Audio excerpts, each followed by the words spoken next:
देखिए, ये bill opposition के लोगों को ट्रैप करने के लिए बनाया गया है। अपोजिशन की सरकारों को गिराने के लिए बनाया गया है, क्योंकि किसी की हिम्मत नहीं है जो प्रधानमंत्री नरेंद्र मोदी जी के खिलाफ कोई एफआईआर करा दे या उन्हें कोई जेल भेज दे। किसी में हिम्मत नहीं है। ये तो एक ऑर्नामेंटल है, एक दिखावा है कि साहब उन्होंने अपने खिलाफ ही बिल लिया है। देखिए, ये बिल अपोजिशन के लोगों को ट्रैप करने के लिए बनाया गया है। अपोजिशन की सरकारों को गिराने के लिए बनाया गया है, क्योंकि किसी की हिम्मत नहीं है जो प्रधानमंत्री नरेंद्र मोदी जी के खिलाफ कोई एफआईआर करा दे या उन्हें कोई जेल भेज दे। किसी में हिम्मत नहीं है। ये तो एक ऑर्नामेंटल है, एक दिखावा है कि साहब उन्होंने अपने खिलाफ ही बिल लिया है। जमीनी हकीकत मुझे और आपको अच्छी तरह से मालूम है।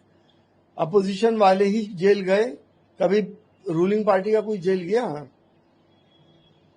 वो जो अजीत पवार जिसके लिए मोदी जी कह रहे थे कि चक्की पिसिंग 70,000 करोड़ का उन्होंने घोटाला किया, जब ज्वाइन कर ली बीजेपी तो चक्की उल्टी चल गई, डिप्टी सीएम हो गए। तो ये तमाशा बना रखा है देश के संविधान का। देखिए, जब बगैर खता के सजा मिल जाए तो फिर जेल से चलाने में परेशानी क्या है? क्या कोई सबूत मिले केजरीवाल जी के खिलाफ? क्या उनको सजा हुई? तो आप तो 30 दिन बंद करेंगे और आपने मुख्यमंत्री हटा दिया। तो ऐसे हालात में जब इतनी नाइंसाफी होने लगी अपोजिशन वालों के साथ और रूलिंग पार्टी के लोग भ्रष्ट होते हुए भी वो मंत्री और डिप्टी सीएम और सीएम बन रहे हैं, तो ये दोहरा रवैया सरकार का और संविधान का दुरुपयोग करना ये देश की डेमोक्रेसी के लिए क्या शोभनीय है?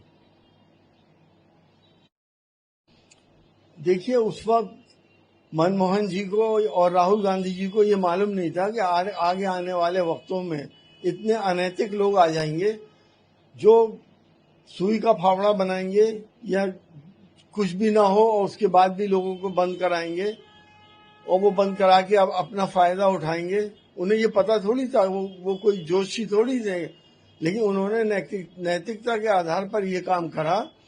मगर अब जो हालात हैं, ईडी कितने लोगों पे छापे मार रही है और कितने लोग उसमें कन्विक्ट हो रहे हैं और उनमें कितने अपोजिशन के हैं और कितने रूलिंग पार्टी के हैं, ये भी आपको मालूम है।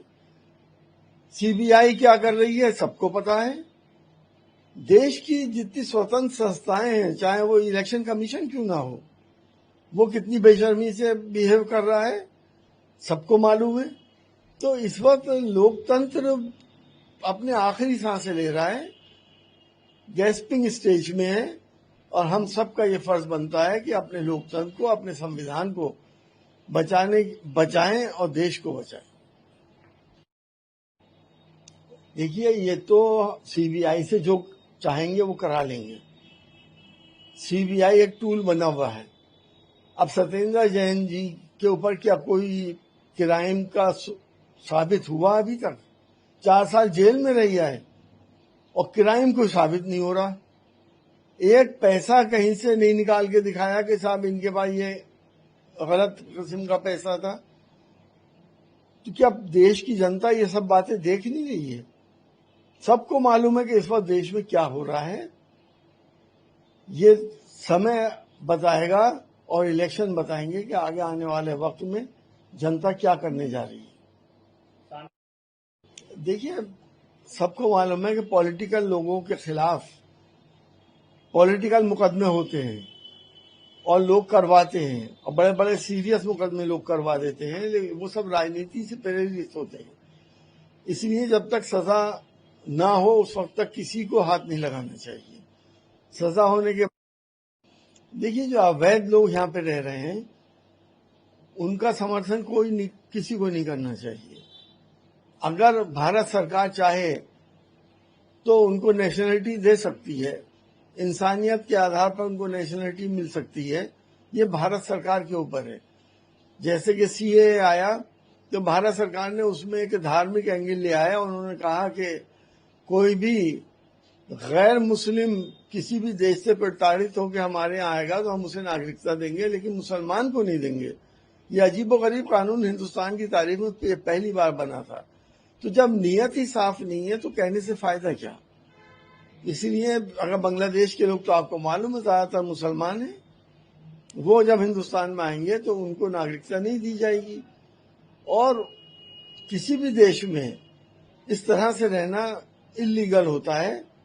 उनके खिलाफ जो भी कानूनी कार्रवाई होती है वो हर जगह की जाती है। देखिए, ये धार्मिक मामला है, लोगों की आस्थाएं हैं, इसमें मैं इस पर टिप्पणी नहीं कर सकता।